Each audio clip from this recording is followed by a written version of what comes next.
여러분 안녕하십니까? MBC 뉴스 이어서 광주에서 전해드립니다. 3인으로 압축된 민주당 광주시장 경선이 열흘 앞으로 다가오면서 각 캠프는 지지율 올리기에 총력전을 펼치고 있습니다. 새 캠프의 전략을 정리하고 경선 판도를 전망해봤습니다. 김철원 기자입니다. 이용섭 후보 측은 결선 투표까지 가지 않고 1차에서 경선 후보로 낙점받기 위해 안간힘을 쓰고 있습니다. 상대 측의 반이용섭 단일화와 10% 감산이라는 악재에도 불구하고 정책과 그동안의 경력을 적극적으로 내세우는 전략을 더 강화하겠다는 방침입니다. 풍부한 행정 경험과 일자리 전문가임을 부각하고 있습니다. 정치인으로서, 공직자로서, 경제 전문가로서 제가 쌓았던 모든 경영과 지식과 전문성을 쏟아서 새로운 광주 시대를 열어보겠습니다. 강기정 후보 측도 목표는 결선 투표까지 가지 않고 경선에서 승리하는 겁니다. 하지만 내부적으로는 결선 투표까지 끌고 가서 반이용섭 구도를 형성해 역전하겠다는 전략을 세우고 있습니다. 민주화의 성지에 걸맞는 시장 후보임을 강조하고 있습니다. 타협해야 될 때와 싸워야 될 때를 아는 정치인으로 기억해 주십시오. 시민 여러분, 추진력 있는 시장 후보가 되겠습니다.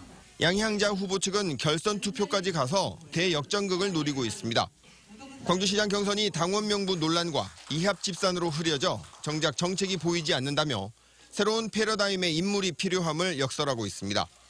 강단 있는 여성 리더십을 강조하고 있습니다.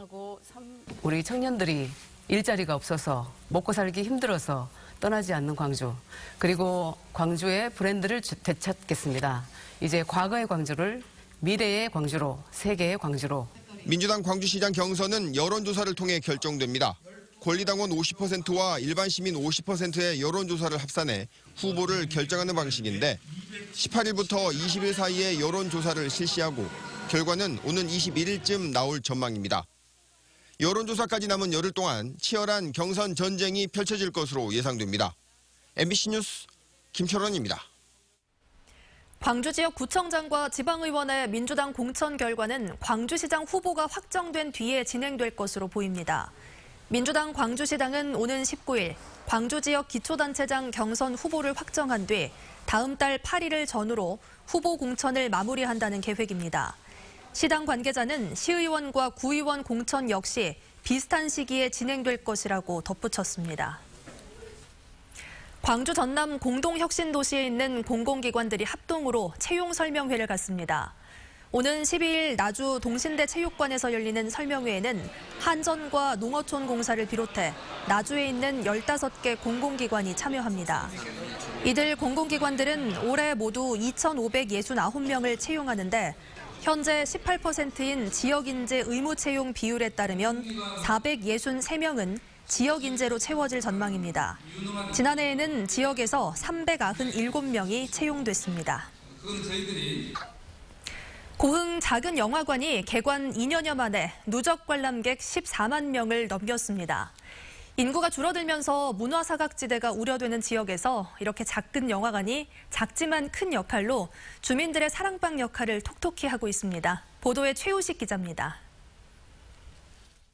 30년 전 추억 속의 극장이 문을 닫은 이후 영화관이 없었던 문화의 사각지대 고흥.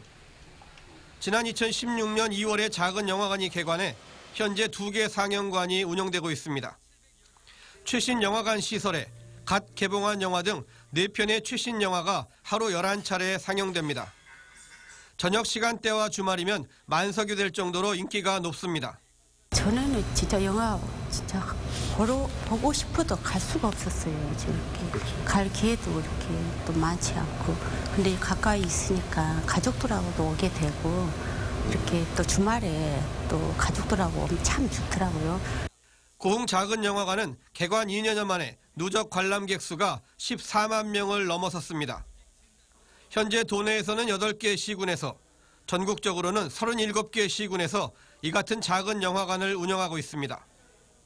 시내 영화관보다 훨씬 낮은 가격에 동네에서 가깝다는 장점으로 주민들의 사랑을 받으면서 빠르게 확산되고 또 빠르게 정착한 겁니다.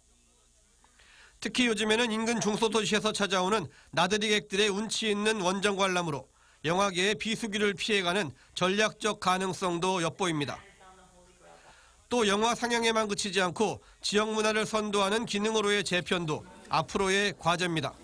독립영화나 아니면 한국의 옛날 영화, 특히 저희 노인층이 많기 때문에 옛날 영화 같은 걸 뭐 영화제 비슷하게 하거나 아니면 뭐 감독이 했던 영화 같은 거 쭉 해가지고 뭐 이런 걸로 해서 영화제 같은 걸 좀 하고 싶습니다.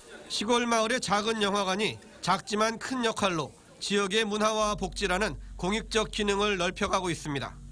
MBC 뉴스 최우식입니다.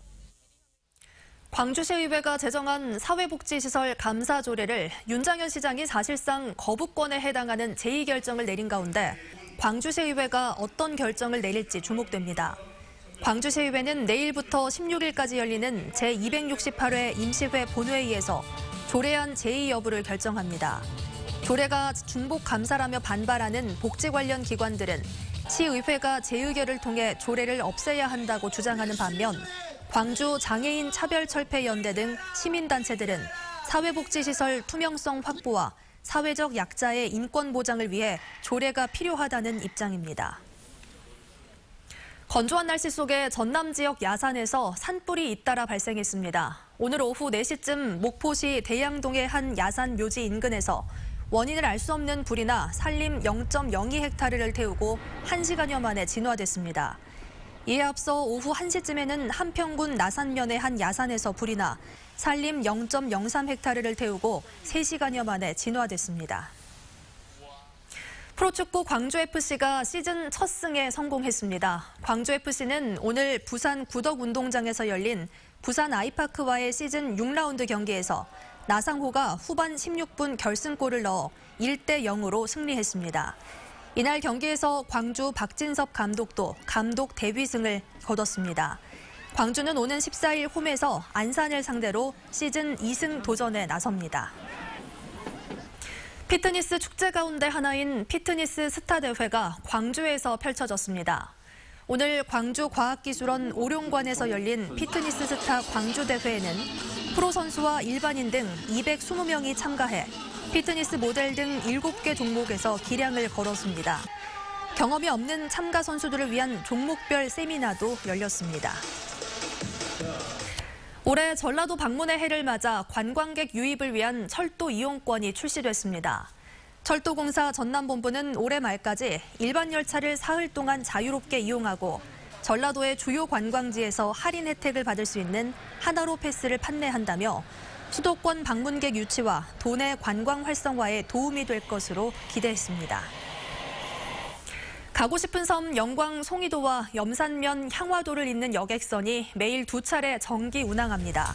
칠산 페리오는 130톤급으로 11노트 속력에 정원은 97명, 차량은 18대를 실을 수 있는 규모입니다.